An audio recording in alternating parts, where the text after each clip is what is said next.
Everyone, welcome once again to this online session. In today's session we'll be completing the remaining sums of this chapter number 9, force and laws of motion. In the previous session, before we did the revision, we had solved few sums of this chapter. So remaining sums which are given under the exercise part of this lesson we'll be doing now. So let's look at the sum. First sum, it's a continuation. Okay, so a bullet of mass 10 grams traveling horizontally with a velocity of 150 meter per second strikes a stationary wooden block and comes to rest in 0.03 seconds. Calculate the distance of penetration of the bullet into the block. Also calculate the magnitude of force exerted by the wooden block on the bullet. Now let's see what are the terms given here. They have given you mass of the bullet as 10 grams. We'll convert this grams into kilogram by dividing by 1000, so we get 0.01 kilogram. Okay, then they have given you it is traveling with a velocity of 150 meter per second, so your u is equal to 150 meter per second, and it comes to rest in 0.03 seconds, so the final velocity is going to be 0 meter per second and time is given as 0.03 seconds. These are the terms given. And what do they want you to calculate? They want you to calculate distance, that is S, and they want you to calculate force, that is F. So to calculate this S, we have to use equations of motion, right? Any one equation of motion, we'll take up this equation. Which one? This B square is equal to U square plus 2AS. So from this we'll calculate S as V square minus U square upon 2. So if we are going to apply this formula, we need acceleration, that is A. So how will we calculate acceleration? Acceleration can be calculated by using the simple formula V minus U upon T, because in the question your V is given as 0, your U is given as 150 meter per second and time is given as 0.03 seconds. So when we do this, we get the value of A as minus 5000 meter per second square, because acceleration, its unit is meter per second square. See, 0 minus 150 upon 0.03 will give you minus 5000 meter per second square. So we have got the value of A as minus 5000 meter per second square. Now we have to calculate distance. You remember the value of A as minus 5000 meter per second square. Now let's calculate S is equal to V square minus U square upon 2A. In the place of V square we'll be putting 0 square. In the place of U square I'll be writing 150 the whole square, right? And the denominator will have 2 into minus 5000, because value of A is 5000. So when we do the calculation, that is 150 the whole square divided by minus 10,000 will give me, that is minus 150 the whole square, right here.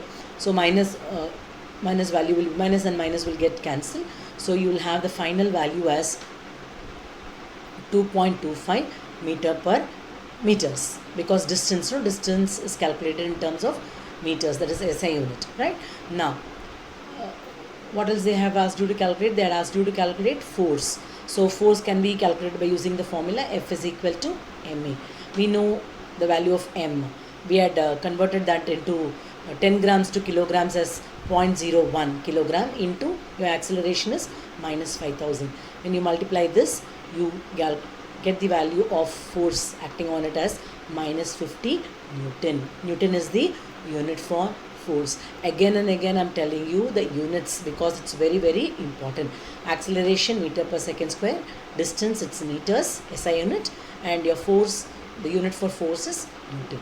Understood? So this implies that the wooden block exerts a force of magnitude 50 Newton on the bullet in the direction that is opposite to the trajectory of the bullet, and it is traveling, the distance covered will be 2.25 meters. If you want, you can just work out and see how you got this value. It's very simple calculation, right?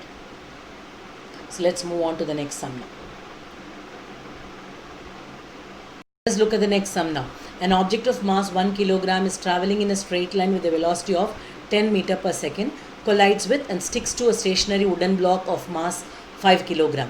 Then they both move off together in the same straight line. Calculate the total momentum just before the impact and just after the impact. Also calculate the velocity of the combined object. So in this sum they have said there are two objects. What are those two objects? One is an object which is moving with the velocity of 10 meter per second. So we'll assume that first object mass as m1, okay, which is equal to 1 kilogram. Second object is your wooden block. So mass of the second object is 5 kilogram. Initially, the object is moving with the velocity of 10 meter per second. So my u1 will be 10 meter per second. u2, initial velocity of the wooden block, is 0 meter per second because it was at rest, right? So m1 is 1 kilogram, your m2 is 5 kilogram, your initial velocity of the object 1, that is the object that is moving, is 10 meter per second. Initial velocity of the wooden block, that is u2, is equal to 0 meter per second. Okay, now what are the things they want you to calculate? They want you to calculate the total momentum just before the impact and just after the impact. That is total momentum before collision and total momentum after collision. See, whenever they want you to calculate the total momentum before collision and after collision, you have to go for law of conservation of momentum. What is that law? m1 u1 plus m2 u2 is equal to m1 v1 plus m2 v2. In this case, I will use v as v1 is equal to v2 is equal to v. Why? Because after collision, the object and the wooden block are in contact with each other. The object is sticking to the wooden block. So we'll assume the velocity of both the objects will be considered as v only because they will not have different velocity. They will be moving with the same velocity. So in the place of v1, v2, I'll be taking v. So now I'll rewrite this equation like this. m1 u1 plus m2 u2 is equal to m1 plus m2 into v. Remember this. Okay. Now I need to calculate this m1 u1 plus m2 u2, right? You remember this also. m1 plus m2 into v. Why v? I said the object is on the wooden block. So the velocity of both the objects will be the same. So that v1 is equal to v2 is equal to v. We'll take it as v only. Now we'll first calculate this m1 u1 plus m2 u2. Mass of the first object is 1 kilogram and the velocity of the first object is 10 meter per second. Mass of the second object is 5 kilogram. Velocity of the second object, initial velocity, is 0 meter per second, which is equal to m1 plus m2, mass of the first object plus second object into v, right? So now 1 into 10 will give me 10 plus 0, which is equal to 6v. Okay, you remember this, but you have to know one more thing. Your total momentum before collision is also always equal to total momentum after collision, right? So this 6v is also equal, so that's 10 is equal to 6v. That means what? 6v is also equal to 10. Total momentum before collision is equal to total momentum after collision. We don't know the value of v. When you find the value of v and substitute, there also you will get 10 only. So how do we calculate that velocity? Okay, according to the law of conservation of momentum, we will take, see, we will not write m1 u1 plus m2 u2 is equal to m1 v1 plus m2 v2. It is understood.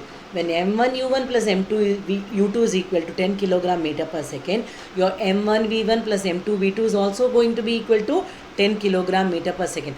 But here, velocity of the first object and velocity of the second object after collision will be the same, that is taken by as v. Okay, so now as per the law of conservation of momentum, total momentum before collision is equal to total momentum post collision, that is your after collision, right? Therefore the total momentum post the collision is also equal to 10 kilogram meter per second. That's why I told you that is your m1 plus m2 into v is also equal to 10 kilogram meter per second. Now I had calculated this m1 plus m2 also as 6 kilogram, right? 6v, that is 6 kilogram into v is also equal to 10 kilogram meter per second.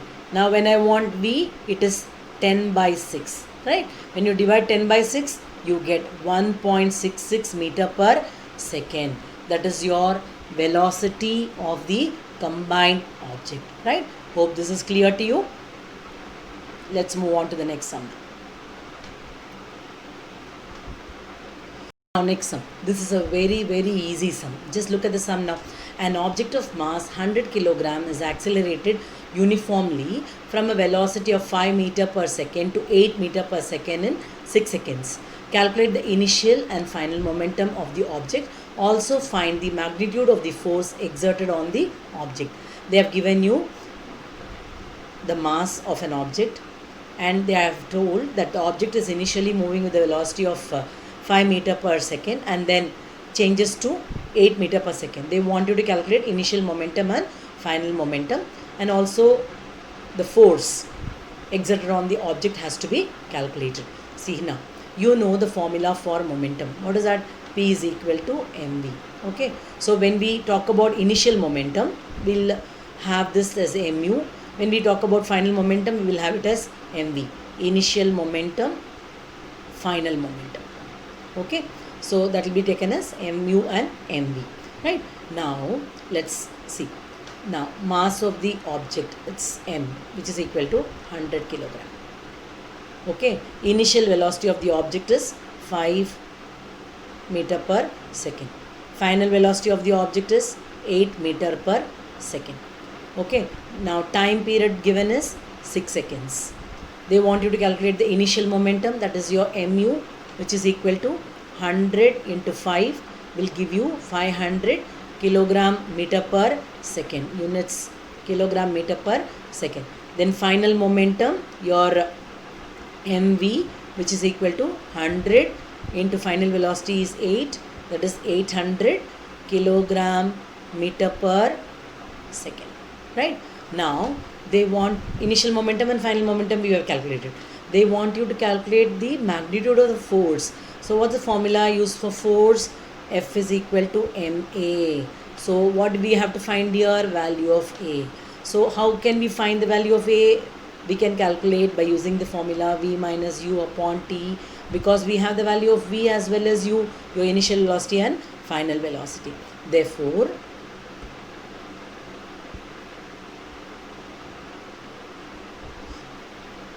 now acceleration a is equal to v minus u upon t. Your v is 8, u is 5 upon 6. So 3 by 6, right? 3 by 6 is nothing but your 1 by 2. 1 by 2 is equal to 0.5. What is the unit for acceleration? Meter per second square.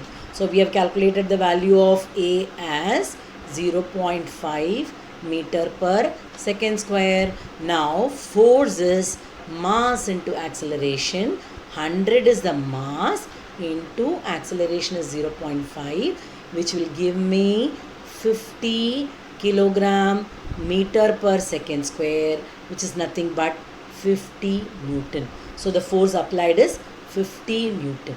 Clear? The sum is very easy, right? So sum now.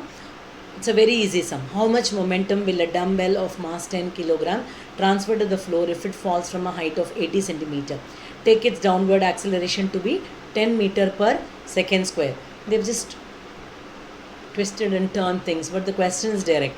You need to calculate the momentum shown by the dumbbell when it reaches the floor. So you need to calculate momentum. Momentum can be calculated using the formula P is equal to mv. Okay, let's keep this on one side. So let's see what are the things given here. They have given you mass of the dumbbell, that is your m as 10 kilogram. Then they say that this bell is falling from a height of 80 centimeter. So here that is the distance, that is calculated as 80, given as 80 centimeter. We'll convert this into meter.